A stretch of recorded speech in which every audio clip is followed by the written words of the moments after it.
Hello friends, good morning எல்லாருக்கும் வணக்கம். So இன்றைக்கி ஒரு யம்மியான பிரேக்ஃபாஸ்ட் செஞ்சு காமிக்க போகிறேன். ஸோ கண்டிப்பாக ட்ரை பண்ணி பாருங்கள், அவ்வளோ சூப்பராக இருக்கும்.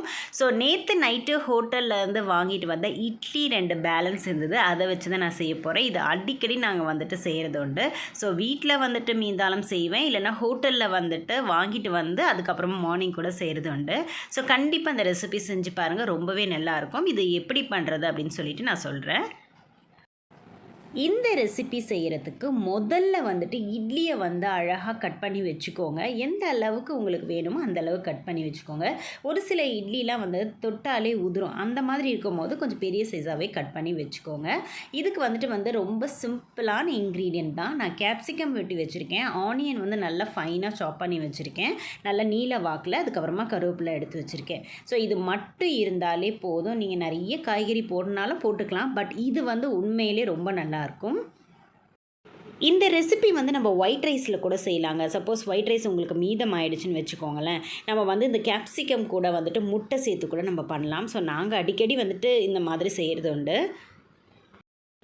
இப்போ ஒரு கடாயில் எண்ணெய் ஊற்றிக்கோங்க. எந்த எண்ணெயாக இருந்தாலும் பரவாயில்ல. நான் இன்றைக்கி கடலெண்ணெய் சேர்த்துருக்கேன். எண்ணெய் நல்லா சூடானதுக்கு அப்புறமா கடுகு உளுத்தம்பருப்பு சேர்த்துக்கோங்க. ஸோ கடுகு நல்லா பொரிஞ்சதுக்கப்புறமா வெங்காயம் கருவேப்பிலை சேர்த்துக்கலாம்.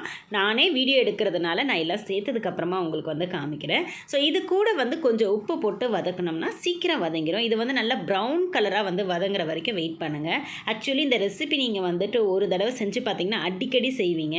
ஏன்னா இந்த மாதிரி வேலைக்கு போகிறவங்க காலையில் சீக்கிரமாக போகணும் அப்படின்னும் போது நைட் நம்ம ஏதாவது ஹோட்டலில் வாங்கிட்டு இட்லி ஏதாவது மீந்துருச்சுன்னா இந்த மாதிரி பிரேக்ஃபாஸ்ட் கடகடன்னு செஞ்சு சாப்பிட்டு கிளம்பிடலாம்.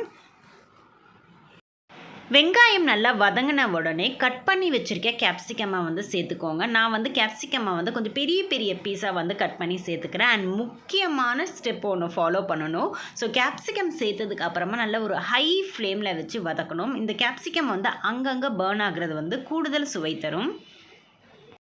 கேப்சிகம் நல்லா வதங்கின உடனே நான் 1 ஸ்பூன் சிக்கன் கிரேவி மசாலா சேர்த்துருக்கேன். ஸோ மசாலா சேர்க்கும் போது ஸ்டவ்வை சிம்மில் வச்சு நம்ம வதக்கணும், இல்லைனா மசாலா கருகிரும்.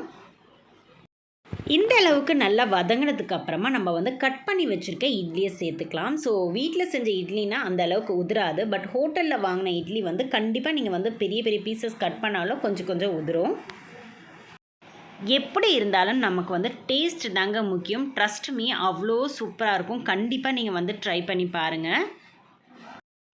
இந்த இட்லியில் இந்த எல்லா எண்ணெயுமே நல்லா கோட் ஆகிற வரைக்கும் நல்லா வதக்கணும். லைட்டாக ஒரு கோல்டன் கலர் வரும், அந்த அளவுக்கு நம்ம வதக்கினா போதும்.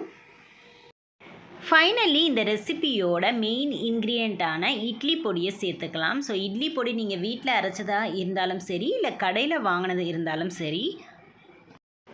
நான் ஒரு 2 ஸ்பூன் அளவுக்கு இட்லி பொடி சேர்த்துருக்கேன். இந்த இட்லி பொடி எல்லா இட்லிலையும் கோட் ஆகிற வரைக்கும் நல்லா பரட்டி விட்டுக்கலாம். அண்ட் முக்கியமான விஷயம், வெங்காயமும் கேப்சிகமும் சேர்த்து வதக்கும் போது கொஞ்சமாக உப்பு போட்டால் போதும். ஏன்னா இட்லி பொடி சேர்க்கும் போது அதில் எப்படியும் உப்பு இருக்கும். நம்ம வீட்டில் அரைச்சதாக இருந்தாலும் சரி, கடையில் வாங்கி போட்டாலும் சரி. அதனால் அதில் கொஞ்சமாக சேர்க்கும் போது இது போடும்போது ரெண்டுமே பேலன்ஸ் ஆகிடும். ஸோ அவ்வளோதான், ரெடி ஆகிடுச்சு. ஸ்டவ்வை ஆஃப் பண்ணிவிட்டு நம்ம இறக்கிடலாம். சீரியஸ்லி அவ்வளோ சூப்பராக இருக்குது. என்னடா இட்லி முழுசாக இருந்தது அப்படின்னு பார்க்குறீங்களா? ஸோ நான் தான் கையால் உதுத்து சாப்பிட்றேன். அவ்வளோ டேஸ்ட்டாக இருக்குங்க. கண்டிப்பாக ட்ரை பண்ணி பாருங்கள். ட்ரை பண்ணிவிட்டு டேஸ்ட் எப்படி இருக்குன்னு கண்டிப்பாக கமெண்ட் செக்ஷனில் ஷேர் பண்ணுங்கள். நெக்ஸ்ட் வீடியோவில் உங்களை மீட் பண்ணுறேன். பாய்.